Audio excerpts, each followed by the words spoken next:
First, I just want to thank everyone for coming out tonight. There were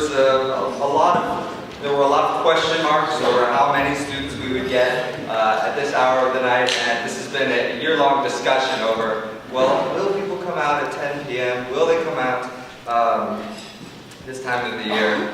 So I really want to thank you personally, and on behalf of Stephanie and Ian as well. My name is Gabe Creeshaw. I'm a graduate student here and a Return to Peace Corps volunteer. Before we really begin, I just want to thank some of the people that have sort of supported us along the way and allowed this to happen. So first and foremost, the International Center has given us a lot of support in terms of logistics. They've allowed us to meet, sort of plan a lot of the activities, not just this one here tonight, but a lot of the other student-related activities that are occurring this week. So specifically, Phil Nolting, Kelly Nelson, Alex and Alexis, who are the Peace Corps campus recruiters, have been very helpful in terms of their advice. And specifically and especially, I want to thank John Greisberger for...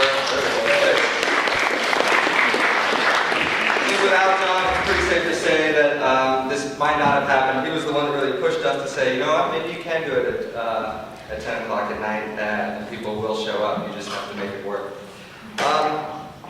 So having said that, again, I want to thank you. How many of you tonight, well, this week, let's say, how many of you this week have had midterms or papers or projects due? Wow. Me too. I have one tomorrow morning. So hopefully we're getting this on film. I can show the timestamp. I think that's incredible, and I think that that just is a testament to the sort of power and the continued resiliency of student activism and student engagement in what is essentially an idea. I mean, we didn't give you guys a lot of information about what we were going to talk about tonight, what the format was, and yet from that information, through word of mouth, through emails, through advertisements, you guys were able to take that and sort of say, yeah, that's something I'm interested in, that's something I would like to do. And I think as student leaders on campus, that's all of us in this room, that really speaks to a lot about what we do and how we can continue to go in the next 50 years. So, let me say,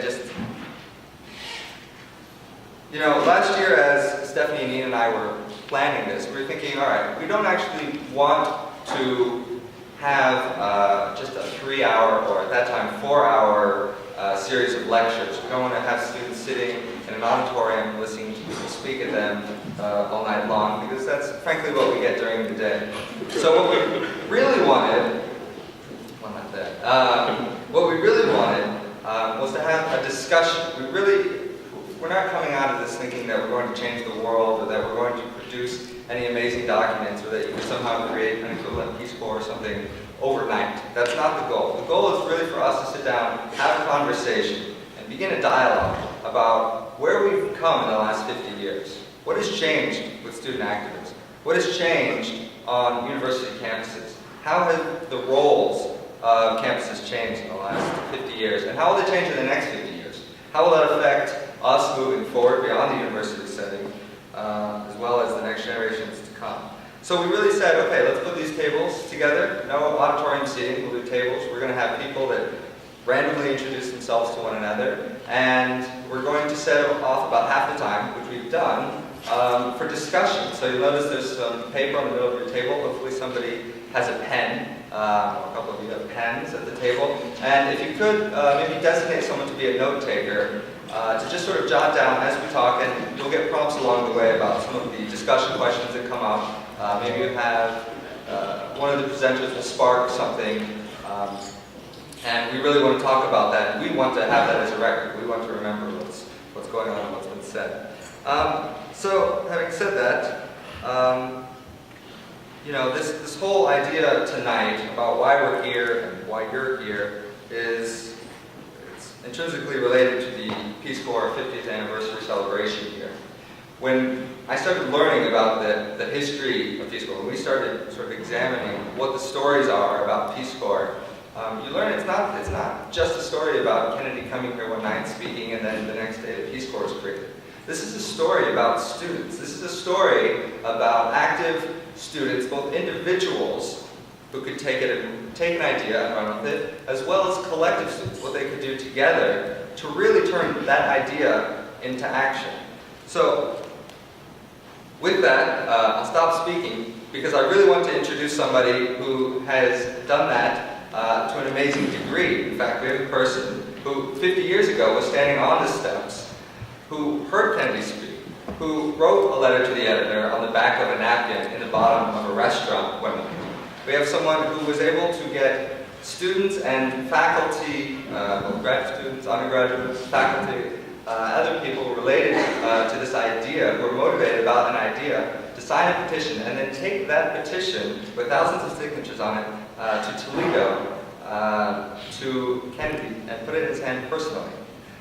I mean, and 50 years later, we can have a situation where you're sitting in a symposium audience and you have 90% of the people that are sitting there are returned Peace Corps volunteers. 200,000 people have served. There's 8,000 currently serving right now. And that's just one idea. That's just one idea that came into that. So, without further ado, I will let the man introduce himself and talk a little bit about the experience of being here as a student leader. Al Guskin.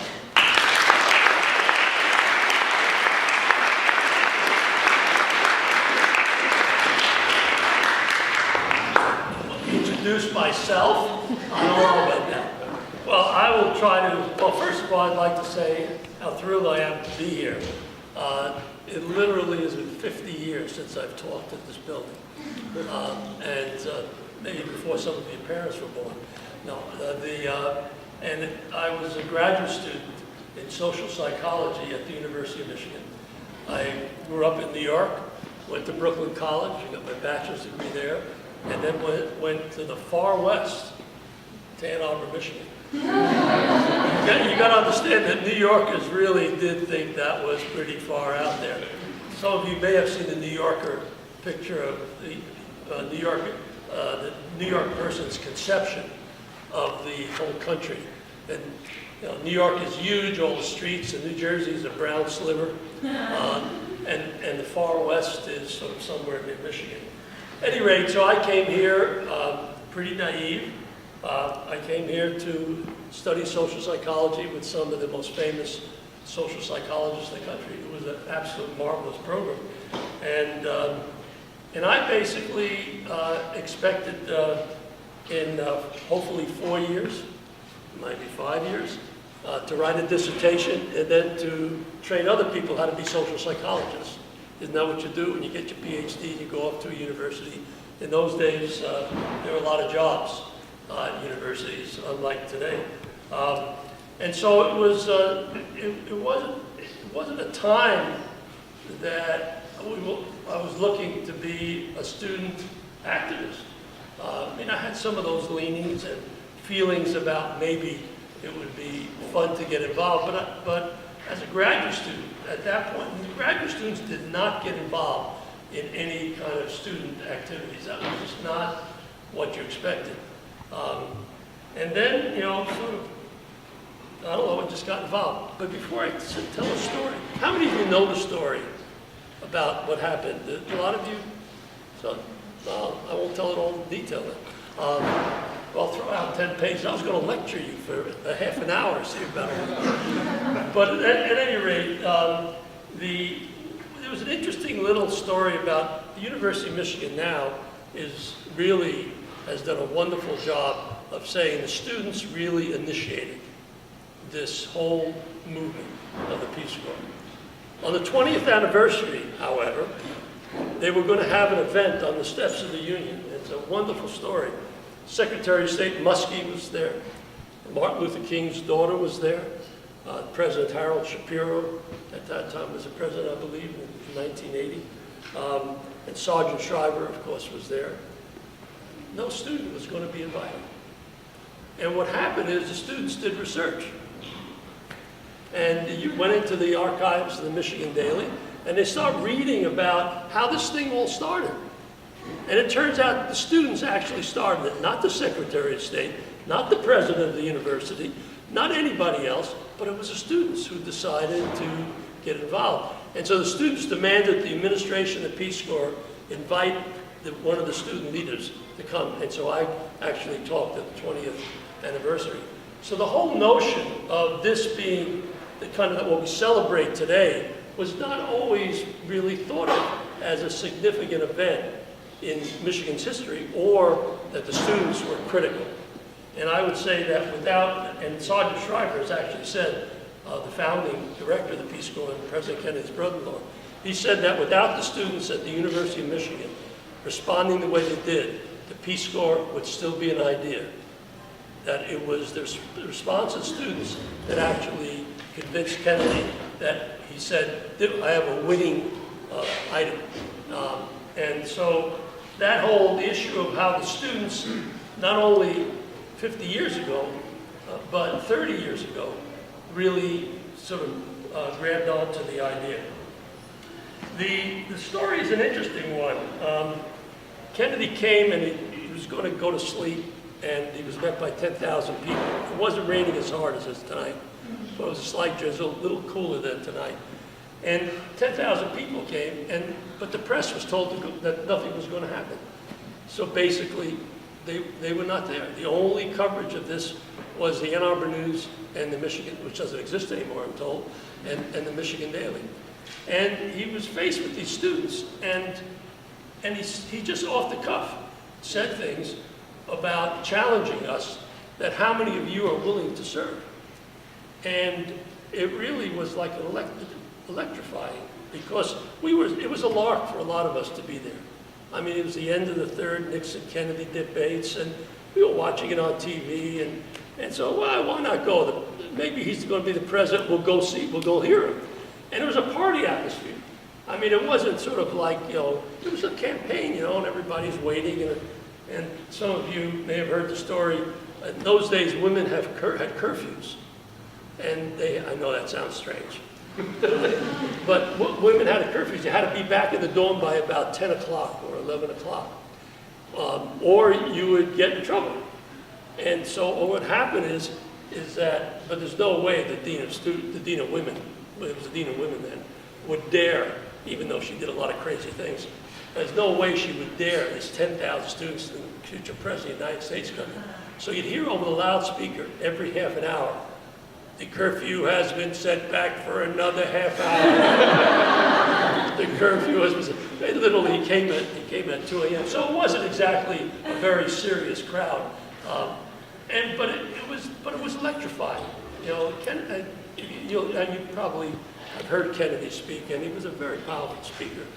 And what happened, though, to be truthful, see, what we did is we never talked about what happened 4 days later. For a lot of reasons, because Kennedy was the story, and it should be the story. But 4 days later, Chester Bowles, who was a foreign policy advisor, speaking in the Union Ballroom. Chester Bowles was from Connecticut. He was a great man, but people in Michigan did not know who he was. Over 500 people came out to hear him. The ballroom was totally packed. People against the wall. For Chester Bowles, it was Kennedy. Kennedy had said, how many of you are willing to serve? And so we wanted to hear from Bowles what that meant. Bowles didn't know Kennedy said it. There was no indication that he said it. But a student from the back of the room said, could you tell us more about what Kennedy has said? And so told a little bit of what Kennedy said. And Chester Bowles then told the story of his son and daughter-in-law, who were working in Nigeria for an African American Institute project, which was a Peace Corps-like project. And that just clicked, everything clicked in my head, and my former wife's head, who was standing next to me, and one of my students, I was a teaching fellow the year before. And we turned to her and said, well, what do you think? She said, fantastic, fantastic. And that was the moment. You talk about what is the moment? The moment when we heard the concrete act of Sam Bowles and Nancy Bowles going overseas to Nigeria and serving and building schools at a cinder block and so on. That was the trigger. And then we wrote the letter on the back of the, well, not back, on a napkin, and then we typed it out, and Tom Hayden, who some of you can hear tomorrow night, was the editor of the Michigan Daily. I think many of you have heard about Tom. He was one of the real activists in the 60s. But this was not, he was at that point the editor of the Michigan Daily. He didn't know us from a hole in the wall. We were graduate students. We were not active on the campus. And so we come marching in and give him the letter, but he had been at the Kennedy thing, so he knew something was going on. And he'd been writing stories in the Michigan Daily about student activism. He'd been to Berkeley that summer. And then something which was very, very important, I think, on February 1st, 1960, 4 college students at North Carolina A&T College, historically black college, literally decided to sit in at the Woolworth lunch counter because they weren't being served. 4 students just literally said, no more. And they sat in, and other people joined them, and it literally spread in the ensuing months throughout the entire South. All the historically black colleges organized to sit in on the lunch counters. That was in February. The spring, right out on State Street, going towards what the corner, I forget whether it is North University, whatever, that corner was a Kresge store, which was like Woolworth's. And it did not serve nationally, it had a policy of not serving blacks at the lunch counter. And so students marched down, Ann Arbor students marched down State Street in support of the sit-ins. That was the spring of 1960. And so now you have all these forces coming to work. Tom Hayden is writing about this. He's writing about the beginning of student activism. And here, 2 graduate students, one in social psychology, the other in comparative literature, come walking in to see him and say, we've written this letter asking the students to commit themselves to follow Kennedy's challenge. And that was the beginning. That was October. It was published on October 21st. We organized groups all over campus. Hundreds of people would come out to meetings. No, that was unheard of. 1960, we were the quiet generation. We were a generation of people who students did not get involved. And so if you call a meeting in 1960 of students, you didn't get 150 students coming, you got 20. We had hundreds of students come to our meeting, and it just spread all over. And the Daily was a very critical player because they wrote stories. They followed us literally from place to place. And we had a petition, and we said, how many of you are willing to commit yourself? If you are, sign it. 800 to 1,000 people signed. They were willing to follow Kennedy's challenge. And so here we were. And we thought this was fantastic. I wasn't doing my work that I was supposed to be doing as a graduate student. Heard that it was a problem later on, although faculty debated about whether it was legitimate for me to be doing what I was doing. I can tell that story. But anyway, but what happened was interesting. On the campus was a student activist named Sharon Jeffrey. Sharon Jeffrey's mother is Millie Jeffrey, who is the Director of Community Relations for the UAW and Kennedy's campaign manager in the state of Michigan. Sharon told her mother about what was going on the campus. She said, that's fantastic, and she literally then contacted Kennedy's people. And this now we're talking about October 21st, and Millie Jeffrey gets this stuff 2 weeks later, a week later, and then what happens is the most fantastic thing. She sends it off to Kennedy's aides. The first one rejects it as not political enough. Interesting. And then they got to Harris Wofford, and Harris literally was very excited about it. And then Ted Sorensen strongly supported it. And Kennedy heard about it, and he was intrigued, but he said, more than intrigued, and he committed himself to giving a major foreign policy speech on the Peace Corps. Now, he gave that speech on November 2nd, 1960. The election was November 8th, 1960.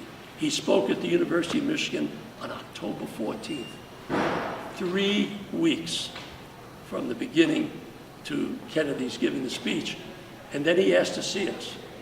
And so a bunch of us rode in a caravan to Toledo. Turns out, you talk of serendipity. He's flying from San Francisco where he gives a speech to where? He can fly anywhere in the whole country. He flies to Toledo, Ohio. And he says, and he wants to see us. Millie Jeffrey calls him. He said, the senator would like to see you, Bolt. And literally, we went to Toledo Airport. There was no press. He just wanted to talk with us. And there's a picture in the Michigan Daily then, the only press that was there, Judy, my former wife, handing him the petition with the signatures. And then I asked him, actually it's a picture, there's a historical marker out across the street. And I asked him, are you really committed to the Peace Corps? And he said, until Tuesday, election day, we were about this country. After Tuesday, the world. It's kind of cute. Anyway, so here we are, you know. We're students who literally had an idea. Some people believe we inspired Kennedy. We didn't inspire Kennedy before he challenged us. He challenged us, and then we reacted, and it was the reaction. And it was something we kept at for a while after that, too. So that is a story. It's a wonderful, wonderful story. And a lot of people want to talk about how great it was as students.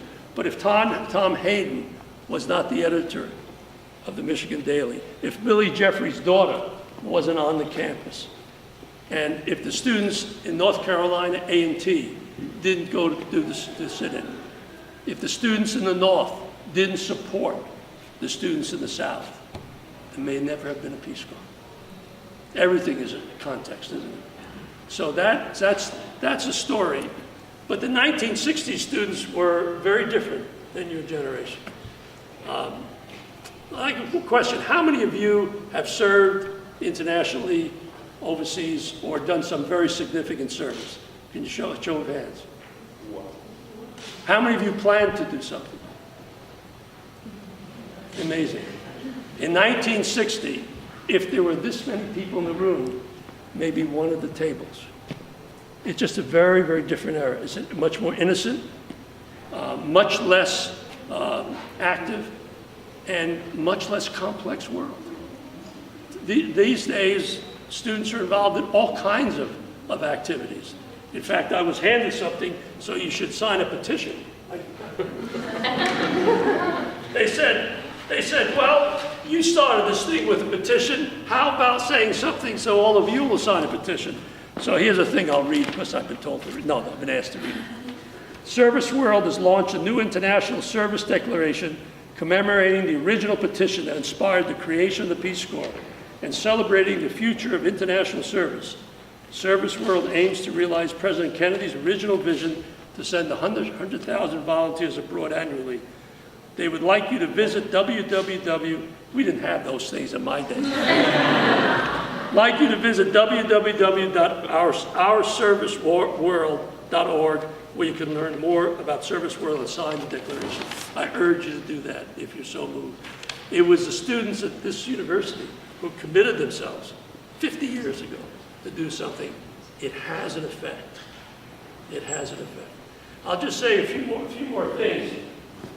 One of the things, there's a quote I love from Margaret Mead, who's a very famous anthropologist. And actually, when I was acting president of Clark University in 1973, I gave her an honorary doctorate. It's one of the high points of my being president. Being president's a lot of fun, but giving honorary doctorates to Margaret Mead, that's real fun. But anyway, Margaret Mead said, it's a great quote, a lot of people use it, never doubt that a small group of thoughtful, committed citizens can change the world. Indeed, it is the only thing that ever has. And I think the story of the founding of the Peace Corps is very much that.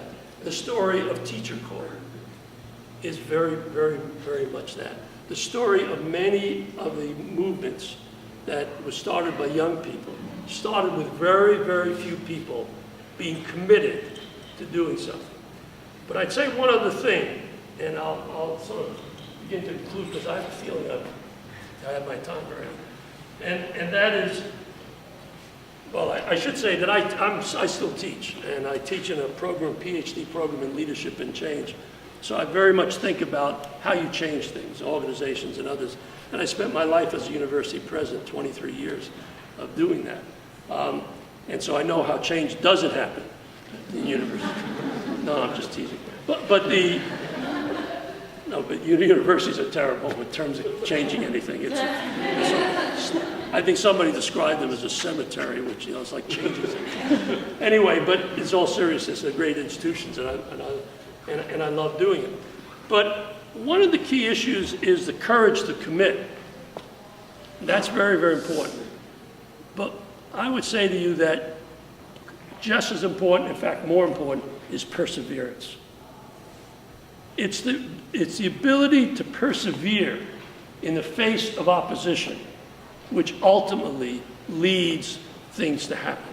The Peace Corps on this campus, the student group, had a lot of reasons not to go forward, to just have fun with the idea and just listen and not.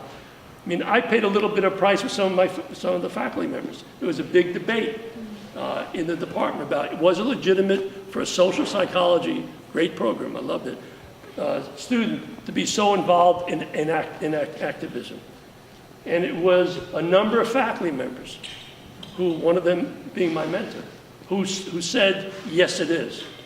And so this university, literally, like a lot of universities, could have said it's inappropriate for a student, a graduate student, studying for a doctorate, to be so involved with undergraduates. But Ted Newcomb, who was my mentor, was an activist when he was young, and he was the head of the program. And Dan Katz, who was another great man in the program, he was very much involved in active work as a young person. And so what happened is they came out of the woodwork and they lent their power and reputation to calm down the people. I didn't care anyway, so, but the issue really, at least I can say that now, I have a PhD now, but the key issue is perseverance, is not just saying it's a good idea, but hanging in there and keeping the faith and persevering through the opposition. That's the key. Anyway, thank you very much. And